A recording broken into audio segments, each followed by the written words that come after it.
Alright, well, we got a little project at the house here. I've got my tank down there filling up, down at the skid loader. I'm using my pond pump. It's about full, it looks like. I'm gonna go down and get it. And then I've got some bentonite. This is 30 mesh, which is about the size of sand. Like a medium-sized sand. It's not super big, but it's not powder. It's not kitty litter size. You can get powder and you can get kitty litter size. But this is my brine setup. I used to brine up calcium chloride for snow removal stuff. I've just got a suction hose there. I can either hook it to the bottom of the tote, which I'm probably going to do now, because in that way it helps prime your pump. And then this I put back into the top of the water tote, which is down there, like I said, filling up. You're supposed to get about 10%. I'm not going to do the math because I'm literally going to brine it until it looks good. And then I'm going to take my stem hose there and I'm going to clamp it directly to the water tote. And then I'm just going to carry it to the pond and I'm going to open the valve and I'm literally going to drive around the pond. They actually sell a product that is basically brined bentonite into a slurry, and then they put some kind of oil in it. I don't know if it's that. For some reason I thought one said vegetable oil, and I don't think that's it. I think it might be like vegetable, but it could be harmful to fish. We have fish in our pond. I have fixed about 95% of our pond just by putting 30 mesh bentonite in it, in the water. I've got a few small leaks that I think they're coming from the surface and going down through the dam and coming out at the north and the south side of my dam. It's right at ground level, and it goes up to about a foot and a half up the dam. So I think that's where I'm getting water intrusion, just that top layer, because everything else literally has a full coat of bentonite. But I've been told that if you can slurry the bentonite, it's supposed to travel to the leak faster and easier than you know, throwing the 30 mesh in or the powder or anything like that. So I figured I'd just show you a quick video of me brining it up. It's nothing extravagant. You can have a water transfer pump, a hose, 2 hoses. You need a suction hose and something else, and then I just use that to get to the bottom of the tank, so then I can kind of, you know, direct it and mix it, and it really gets you know, a lot of pressure to the bottom of the tank. I can kind of control where I put the inflow to it, but all you're wanting to do is kind of get that stuff mixed up and brined up really well. So hopefully my wife's out washing her Jeep. I might have to have her come over and put a little bentonite in if I can't handle holding the one hose and putting bentonite in, but I think I ought to be able to do it. But you guys will see my water tote. It's about to start overflowing, so we're gonna go turn it off, and then I'll come up here and we'll get this party going. Give me a minute.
so I'm gonna get you guys on the glass in the machine, and then I'm gonna shut this off. We're gonna get the pipe on it. We're gonna go down and dump it in the pond.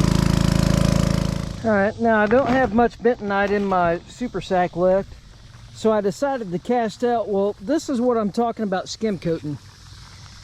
You want to try to create a skim coat on the top of the water. And let's see if I can halfway show you. I just use these little feed scoops, about half of a thing. And you just want to barely, that was a little too heavy. You don't want it to go splash. You want it to be like that. See how it creates that skim coat on the top? Well, when you do that skim coat, if you have a pretty good leak, you'll watch the top of that bentonite and it'll go against the wind, with the wind, you know, it'll go towards the leak. You just want to sit there and watch it.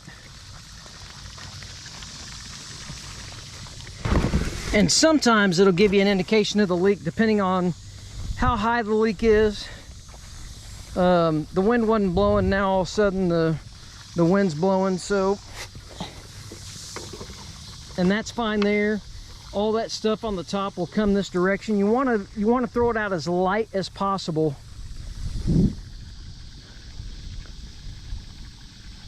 I'm just kind of watching. The wind wasn't blowing, that's why I figured I'd start throwing it out, and now the wind is blowing, and it's blowing that direction now because we're in Kansas. It can change the direction that the wind blows in 30 seconds. I mean, here in 5 minutes, it might be blowing that direction, a totally opposite direction. It's crazy because this is the same. It was 20-30 minutes ago that I was doing the water video and the wind was blowing this direction, and now it's blowing that direction. But see how the wind is blowing that. But if you had a leak, that's how it reacts, and it'll actually go against the wind. But now it's not really going to do much for my cause because the wind is blowing now. I thought since the wind wasn't blowing, it'd be good and I could show you guys. But if, say, the wind wasn't blowing, that's what you're looking for. You see the movement on top of the water? See that bentonite traveling that way? Well, the wind is pushing it, and that's why I say you need to, I mean, you can see the ripples in the water pushing it this way. The wind's just blowing it now. But if you have a calm day, you can actually skim coat it like that, and even if, you know, say the breeze might be going that way, it might be traveling that way. So if it does, you follow it, and you could actually follow it down your pond. You know, say this part here is going this way, this part's going that way, your leak's somewhere right around that vicinity. But that's what I was talking about, a skim coat. It looks like algae on top of the pond, and all that is bentonite. Just to kind of see, because I've got enough bentonite to do one more and then probably have some extra. What I'm probably going to do is I'm probably just going to bring it down, and I'm going to open the valve over here, and I'm going to see where I get migration, because I don't know if you can see that, but if you can see that bentonite there, yes, the wind, we've got a little bit of a breeze, but see how fast that's traveling that way? I'll sit there and hold the camera and watch it. I mean, that hits the water and it's going incredibly fast to the right, and then it doesn't go anywhere. It starts pulling down below surface. So normally that's what you're looking for when you're bentonite, when you're throwing the dust in. You're looking for where it pulls to, because you'll have it pull from two different directions like this to a centralized spot, and that's usually your leak. So you want to use a lot of intuition trying to bentonite, and that's just my experience. There's not a whole lot of people that I've found that do it at all. I mean, it's almost like it's taboo or witchcraft or something. It works. It's just incredibly hard to find the leak when you have water in the pond. So, but if you have fish in the pond, obviously you don't want to drain your pond to fix your leak if you don't have to. So, but that is traveling pretty hard there to the right, and then it's going below surface, because as you can see it hitting the water. It's not going that direction, it's all going that direction. So that tells me my leak is back that way, and I do have a worse leak on that side than that side. But we're about all drained out. I think I might roll this back to where it won't leak anymore, and I'll take it back up. We're probably going to mix up another dose maybe. I don't know if this is even doing anything, but it might be. I'm going to drive around the pond real quick, kind of see if I can see where any of it went, if it went anywhere. That wasn't a very good first time. I probably need a longer pipe on there, but that's just kind of what I had. So anyways, well, there's another weird video from us. I'm going to roll that back and not have that. Oh, I forgot I had that on the front, so I can probably tilt that forward even more. Just don't want to drop it into the pond. There we go. We'll totally get that tank drained. I was thinking it was off the side. Get that tank drained all the way down. Let's get you guys back off the mount. Maybe you can see a little better there. Let me lift this up.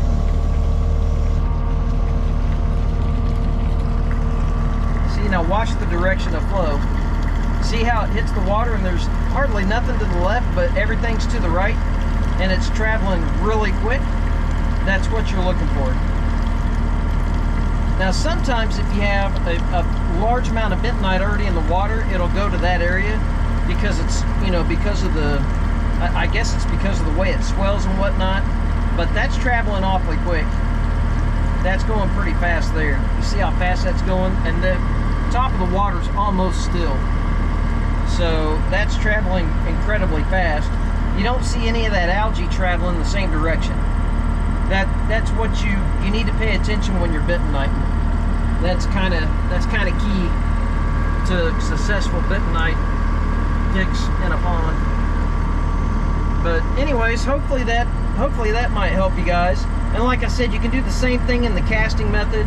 I know a lot of guys will go out in the pond and they'll have like 5-gallon buckets. We tried that. I put my wife in a kayak. She's got a little kayak and I put her out there. The first time around, we were using the wrong bentonite. So you want to use either powder or you want to use 30 mesh. I kind of like 30 mesh. It's a little easier to work with than powder. The 30 mesh is about the size of sand. The first time around, we were using, maybe it's 16? No, it's 60. Maybe it's 30. Maybe it's powder, 30 and 60. So maybe it's 60 mesh is the size of kitty litter. You don't want that. Not for, it's fine to use if you're applying it to dry dirt and you're tilling it into the soil. That's where you want to use the stuff the size of kitty litter. If you are fixing a pond in water, my experience has been you want 30 mesh or powder. The powder's incredibly hard to deal with.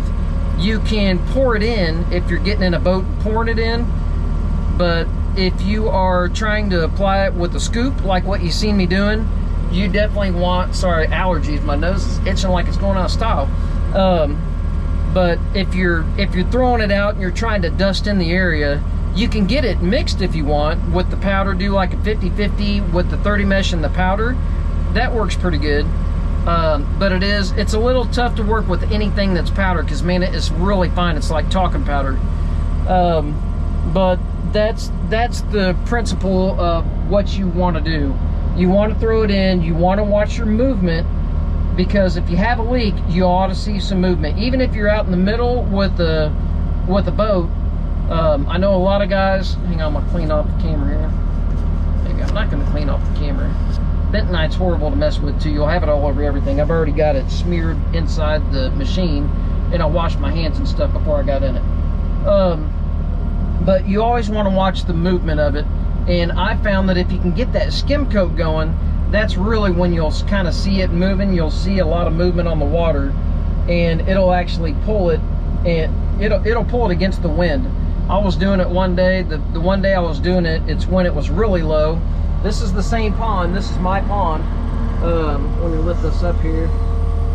This is the same pond that I was in, I don't know, 6 months ago or something. I did a video of it, and the water level was way down. This thing's about 16 or 18 feet deep. Well, as you can see now, doing that, I repaired my pond enough to where it holds water I turned my pump off the other day and I'm still at my tube over there. I've got a pump set up that goes way down there.